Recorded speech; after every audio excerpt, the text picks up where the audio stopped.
just want to welcome you guys to Barranco. This is Watana, my establishment. So I'm your host here in Barranco while you guys are here. I'm trying to make everything peaceable for you guys. So welcome. And I want to introduce you to our very own Mr. Alvin Loretto. He's our tour guide, our experienced professional tour guide. So he's going to be walking with you guys throughout the village, taking you to the various places that you all need to be going. So briefly, we are situated 12 miles south of Punta Gorda town. So we are the last coastal community. They have other communities that are inland that are closer to Guatemala.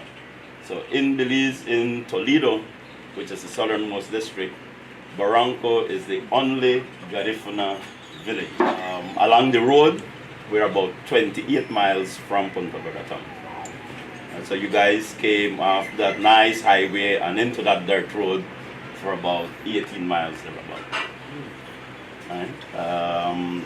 You pass through a village called Medway, which is actually Barranco's original farm area, but it's all a Mayan community. Now we have one Garifuna person living amongst that indigenous groups of people. What do we have? We have 24-hour electricity. You also went by the water tank, which is actually a hole dug into the ground, and it's pumped up to a water catchment, concrete water catchment, and using gravity, it is fed into the village. We have just installed internet services. So almost all homes have internet services. We have about 100 people living in the village. Not all Garifuna, of course. We do have some Mayan living here. To be specific, Kekchi. Some of them born here, some just moved in, but we are a welcoming people. We have some Americans, so it's quite a diverse culture that is here. But predominantly, we are all Garifunas and we speak Garifuna. We are right on the frontier with Guatemala. When we get a chance to go by the beach, we'll see the Guatemalan hills. So we're just about 8 to 9 miles from the mere border point. So there is a police station and we have a resident police, but we also have the military and Coast Guard who are here. So they're here because we are close to the border. And you might not be familiar that there is an ongoing claim from Guatemala over Belize. We have a bus system that shuttles people from here to Punta Gorda town Mondays, Wednesdays, Fridays. There are no Saturday, Tuesday, or Thursday runs. There is a primary school which has about 30 to 40 kids, and it's a multi-grade system where one teacher teaches about 2 or 3 classes. The secondary school is all the way in PG, so there is a bus that shuttles these kids from 5 in the morning, and they go all the way to PG, and they're not back until 5 in the evening. There is a health center, but no doctor or nurse, but we do have what we refer to as a community nurses aid. So they do primary health care. They would then refer you to Punta Gorda, where the nearest hospital is. This is the Catholic Church. And this was upgraded with the assistance of many of the family members who are out in the US or out of the country. But there had to be compromise. So we do have Catholic priests and bishops. And through their influence, we were able to show them that whatever we do within our spirituality is not countering what the idea of Catholicism is. Right? So today we actually sing the Garifuna Mass in the Catholic Church. Okay. And we're able to play our drums in the Catholic Church. We also perform the Catholic Mass in the Dabuyaba. So there had to be a trade-off. So all those hills that you see in the back there would be in Guatemala.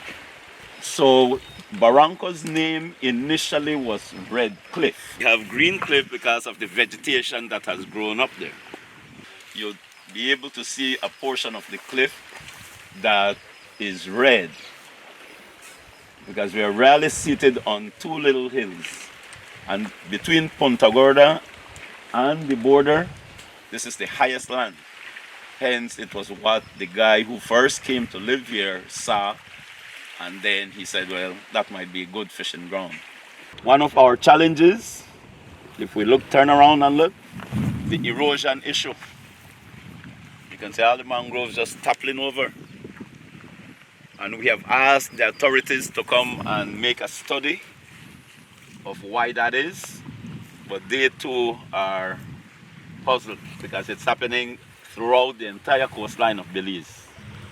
We try to keep the materials as natural as much as possible, and all of these materials are gathered right within the village, the village outskirts.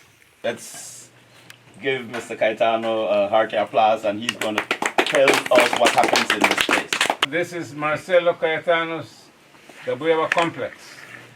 That's the name of our Garifuna Spiritual Center. We, the Garifuna, believe in a spiritual world. We have the physical aspect, we also have the spiritual aspect. And somehow we try to strike a balance between the physical and the spiritual. This Dabuyaba is divided into 3 sections. This is the area where the fishermen tie their hammocks and share their stories and experiences to the younger people, and spend the night right here. So it all begins here. In Garifuna we call this the Debase.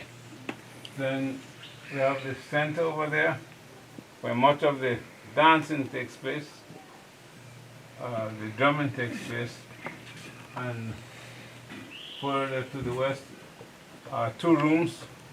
One, the real actual spiritual center where the Buye, the traditional healer, does his consultation and also does his medication. The other room is a storeroom, and they also have the offering. In life, and part of our Garifuna belief is that there must be a center. Life must be centered. When your life is centered, there's a focus. When there's a focus, there's anchor. Where there's anchor, that brings stability. Our drums symbolize 3 generations or 3 groups. In our worldview, we see life as a continuum from the past to the present to the future. In trouble, disaster, we can call on the spirit of our ancestors in the past. We, the present, prepare the children of the future because we want continuity. The rooster, not the mother hen, the rooster. The rooster is very, very significant. And he must be a crowing rooster. And the rooster, yes, the rooster is significant. That must be the source of meat, pig, and of course fish. When was the Buyaba built? This was built in 2015, after a big fire. Destroyed the whole complex that was here. This is the members of our Dubai Rebel group. So these are some of the members who are here this morning. So since we are going to do some demonstration with you guys, so we don't peel, we start and go, but we left some for you so that you can peel and experience how the feeling is, and you'll be greater in the long neck to see the rest of the greater in the so that's your work there. Have life here. All right, be apart, guys. Mind slip, right?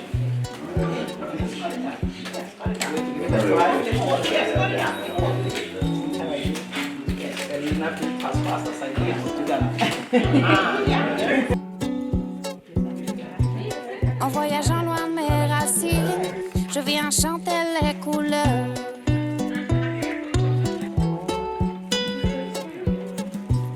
J'ai oublié tous mes drapeaux, celui que je visualise, on me l'a jamais enseigné. Il porte toutes les couleurs de l'arc-en-ciel, il a toutes les formes de la terre.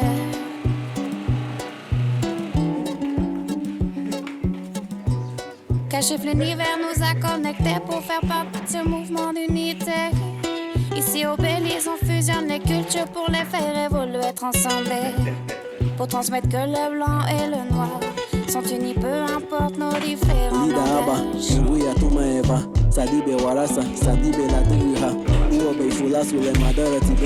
So already underneath you can start see the cyanide coming right down.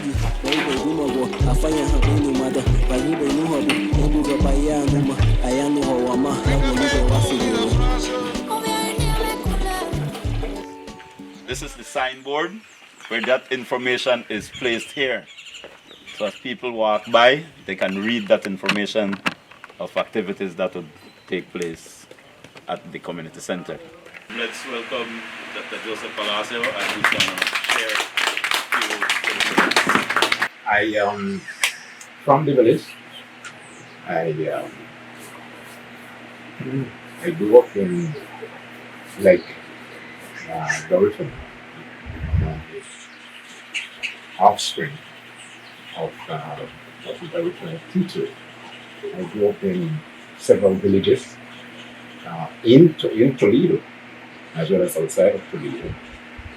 I then had an access to so many beautiful parts of this country. I have a question, Dr. Palacio. Can you share some of your earliest memories of living here in Barranco and what life was like and how you were impacted by living in this community and moving away from this community? What inspired that? That's more difficult than writing a dissertation I did for my doctorate. Very, very difficult. Tell me more. How so? Very, very difficult. It's difficult to focus because my father was a teacher. And so one of my first memories was in a town in Corazon. It's kind of difficult. What came true over and over again was strange people that I happened to be living around. And I didn't understand what they were saying most of the time because they were talking Spanish. They were not talking the written. Which I hope they should have. To could have made communication wider and broader and easier to make sense of it. So so the point here was that it's like being a stranger and learning every time, every day, every hour. Because you never know when the environment is going to change. And so you have to then pick up your ways of identifying what is going to take place even before the next thing happens. Hi, my name is Tiana and my major is criminal justice. I wanted to know your perspective on the Guatemala-Belize issue. Guatemala is 30 minutes from here. In fact, tonight, if you look straight across, you could see the glare of the lights of two cities in Guatemala, Puerto Barrios and Livingston. The people from here could easily, just like Alvin was there yesterday, he just took his boat, half an hour, he is in Guatemala. And a few miles south is the border of Belize with Guatemala, that's the Sarstoon River. Since the early 1900s, Guatemala claims Belize as part of its own. So Guatemala has in its constitution, Belize es nuestro, Belize is ours. Those who try to take a tour up the Sarstoon River as recently as the end of April, where the Belize Territorial Volunteers would make an excursion to the Sarstoon River, they were followed by Guatemalan gunboats trying to push them off the river. Just because Guatemala says that is their river, that is their territory. The way that Belize and Guatemalan citizens voted in a referendum a few years ago is to say, let's take this to court. We're tired of this back and forth. Negotiations are failing. Let us go to the International Court of Justice. Long story short, we have Belize Defense Force here in Barranco, stationed in Barranco, keeping an eye on Guatemalan incursions into Belize. So you might see them around the coast. They're just there, some soldiers. They're here to keep guarding the territory against any kind of incursion. So we're still at that stage until the International Court of Justice finally decides the border of Belize. This is really, really close to my heart. About the sea, the Garifuna peoplehood, and Barranco. Thank you so much.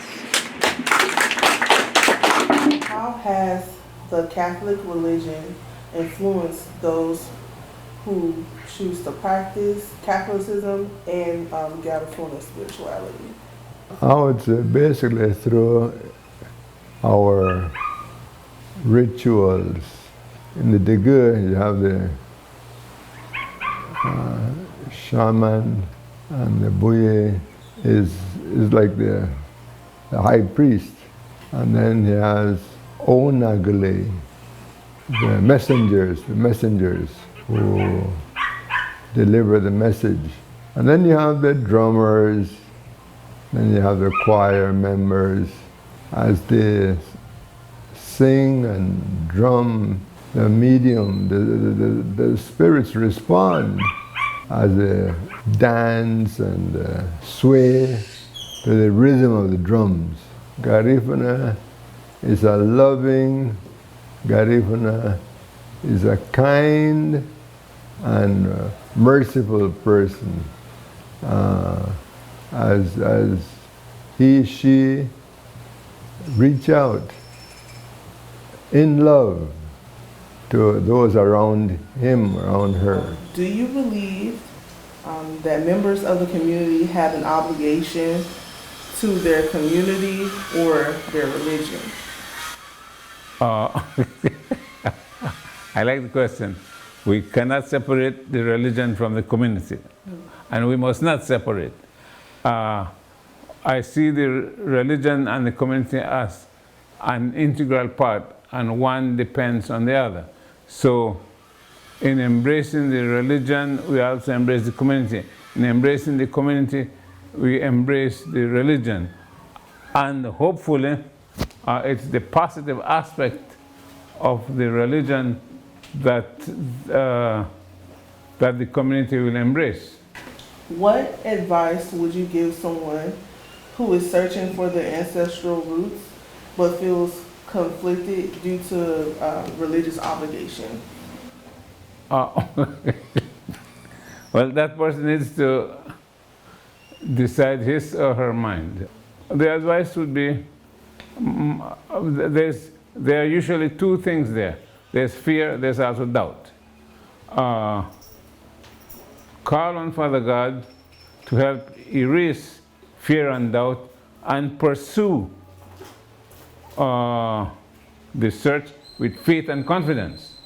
That will make the world of difference. Thank you so much for your wise words. You're welcome. I lived in western North Carolina, up in Yancey County, outside of Asheville, and I made brooms. And I just didn't make brooms, I like to study brooms. So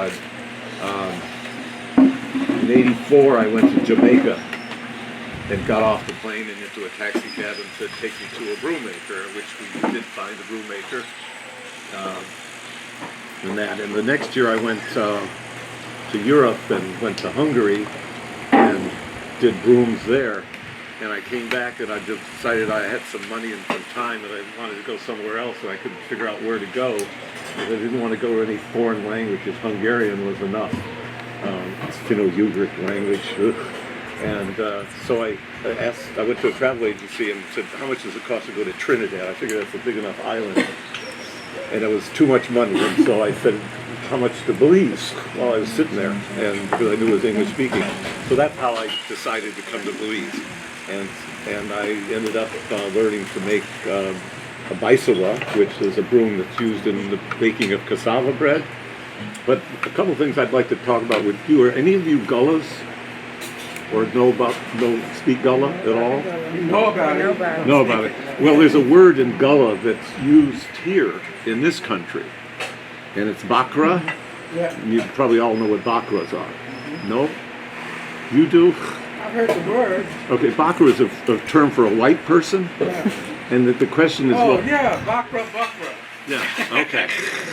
All right, well, how does a Gullah person know that word and a person from Belize know that word?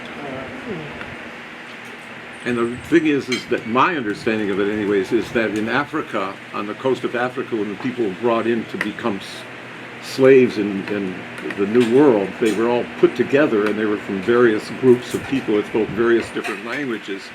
And Creole became developed in Africa before people were shipped over to the New World here. And so bakra is a word that they learned to do that. Now another thing with North Carolina, lumbies, you know lumbies? Yes.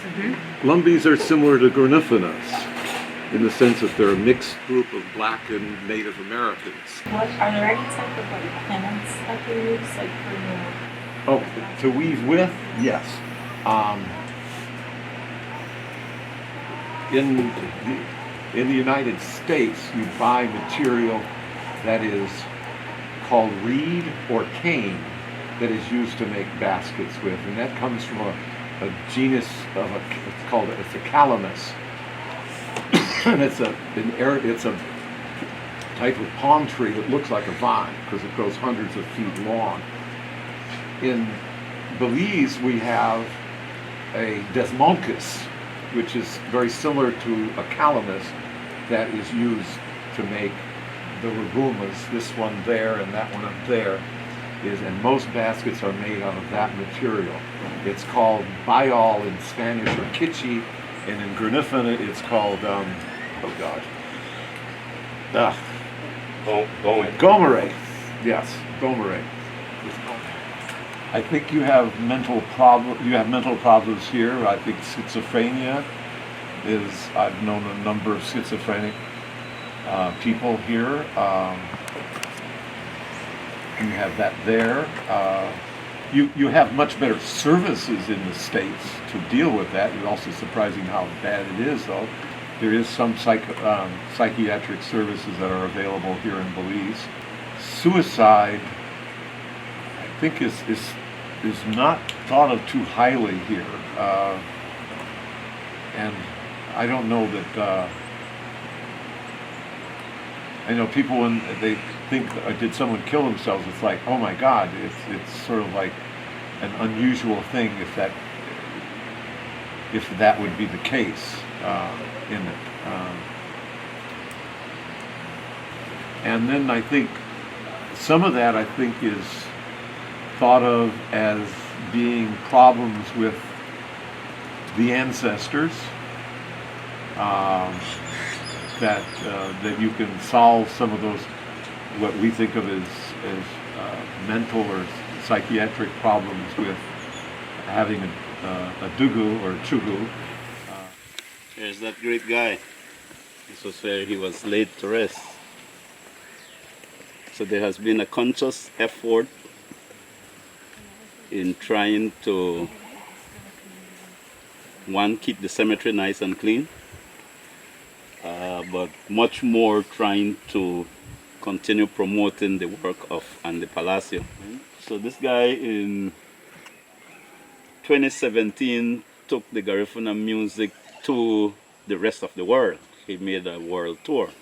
He was in Germany, he was in France, he was in Spain, he was in Italy, and by the turn of the year, by 2008, we lost him. That, I think, is going to be the biggest funeral for Barranco for a very long time. We had roughly 4,000 people out here. And from all these countries that I just mentioned, people with, coming from the news media to cover the event, because remember, it took Belize to the rest of the world through music. One important thing that he did was that he brought together musicians from the 3 different countries, from Belize, from Honduras, and from Guatemala. Older folks, women, and younger artists, and he put them together in order that they could have performed. And he called them, he called the band the Garifuna Collective. So I know that there's an ongoing conflict on Andy Palacios' grave and his tombstone. So like, what are some of the problems people are faced with that, and like how they want to honor him? Okay, there was a foundation set up after his death, and they had their own ideas of what they wanted for him. But he has children, and he still has a wife. They want something separate. Yeah, so it's a question of competition between the foundation versus what the kids want. When we did this, the kids were here, and they were like, well, we don't want it to be all that elaborate. This tree here is known as Madre Cacao. So there is the cacao plant, and we use this tree as shade tree for the cacao plant. Hence the translation for the name is Spanish, and Madre would be the mother of the cacao plant. But it grows from cuttings. So that after we dig the hole, and everyone is buried into a hole, and then later on a slab is provided on top in order that you can remember where those were buried. In the event you cannot afford that, then you put down a coconut tree, or you put down Madre Cacao. One of the challenges we have had is that some of the very older people are passing away, and they were the ones who knew, for example, who was buried here. That has to be many, many years ago. I was probably not even born yet. So some of that information we have lost. So what I've been trying to work on is getting someone who has GPS capabilities, or some kind of a mapping capability. That, because for me, I still know some of these people who have passed away. I can relate to it. So getting that assistance, I can then say, all right, this person was buried there. This person was buried there. This person was buried there. And so if we have a map of that, if I happen to pass on, that information then is available. So for the most part, we don't burn our loved ones. Rather, we go through the whole process. We dig a hole, put the coffin in there, and throw earth back. And after it's all settled, we know that it won't cave in. Then we put a slab over it. And again, for those who can afford it, like the guy in the corner there, they get one of these tombstones that they place there. And people are getting into the habit of burying people on top of each one another also. Placencia. Placencia, you found Placencia? Yeah, okay. 4 Belize can fit into the USA 428 times. And it's the size of Massachusetts. Just to give you all that kind of a perspective of this country. Population, less than 500,000 in this entire, as compared to Jamaica, which is half the size and has 7 times more population in that half of the size. So we have this vast expanse of territory sparsely populated, which has some policy implications, because many governments think over and over, how do we get to populate this country? There's vast land, few people, and we need to populate it more. That's a kind of a thinking, and so let's import immigrants from all over, Central America, Chinese, and no Haitians though, those kinds of thinking. Population of the USA, 800 times more. For each US citizen, for each Belizean citizen, there's 800 US citizens. For every one Belizean, that's how powerful we are anyway. Therefore, there's no government regulation on internationals owning land or buying land. I know some countries, can only, international can only, it's very difficult. So here in Belize, that's not really pretty open. We had that law up till the early 1980s.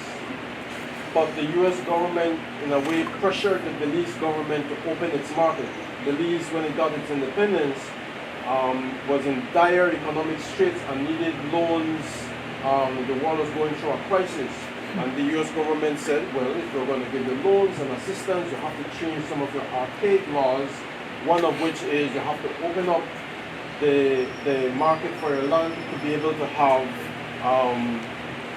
mutual kinds of land purchase. So all they're saying is that if you allow Americans to come and buy up land in Belize, right, then we will allow you to come and buy land there, but Belizeans cannot afford to buy land there anyway. So the market is open, and it's usually not the government selling the land, it's private local owners selling it for a higher price to foreign interests. You will hear one myth that there was a Peter Wallace. No person such exists. In the older written history, there's a mention of Peter Wallace, and Belize's name was derived from Peter Wallace. There are new bodies of information coming out showing that there is no evidence that there was a Peter Wallace, but that there is a Maya word that was commonly used, Belize, meaning it was referring to the river, the mouth of the river, or the path to the sea. There was also the word Belikin, which also is originated in Maya. That was written by missionaries who were in Belize in the early 1600s, in the late 1600s, 1700s. So if anybody asks you, where does the name Belize come from? It comes from the Maya word Balis. And coincidentally, Garifuna, in Garifuna language, the word for Belize is also Balis. So, due to some traditions such as the cassava bread making not being upheld, where women could learn from their elders, and vice versa for men, and like cutting of trees and stuff like that, where do the youth get their information on becoming of age, or just having an open space to express themselves? Very good question. The youths are at a kind of a crossroads right now, just because there's a growing disconnect from the elders, and that growing disconnect from the elders starts actually within the school system. The schools and their curriculum and their way of teaching seem very distant or separate from the values and the traditions and the culture of a community. Then secondly, there's a breakdown in the family structure. Many of the family members migrate abroad, adopt the culture from abroad, and then youths become connected to that through television, through their association with family members abroad. And that disconnect has led to the eroding of the language, eroding of the traditions and culture.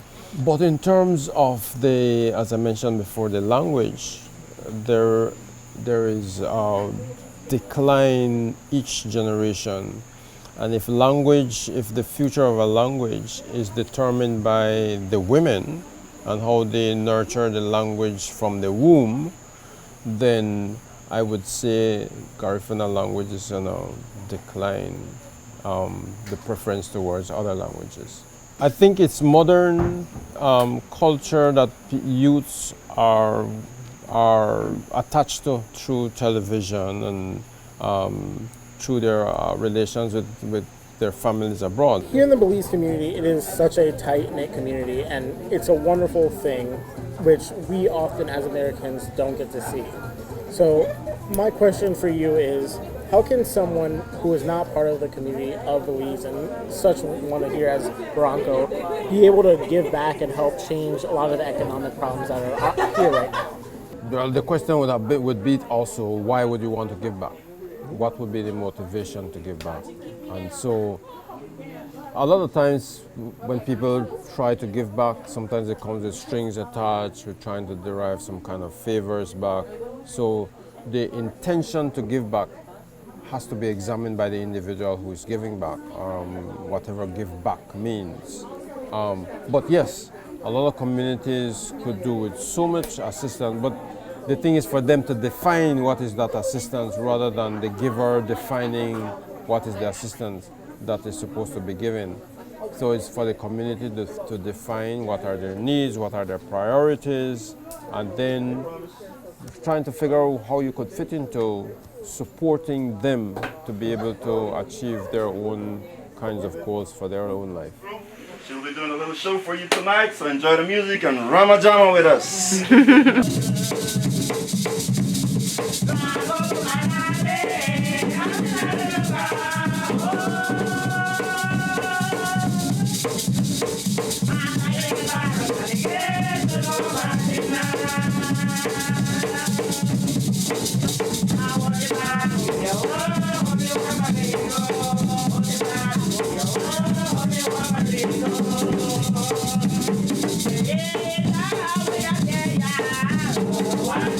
Yeah.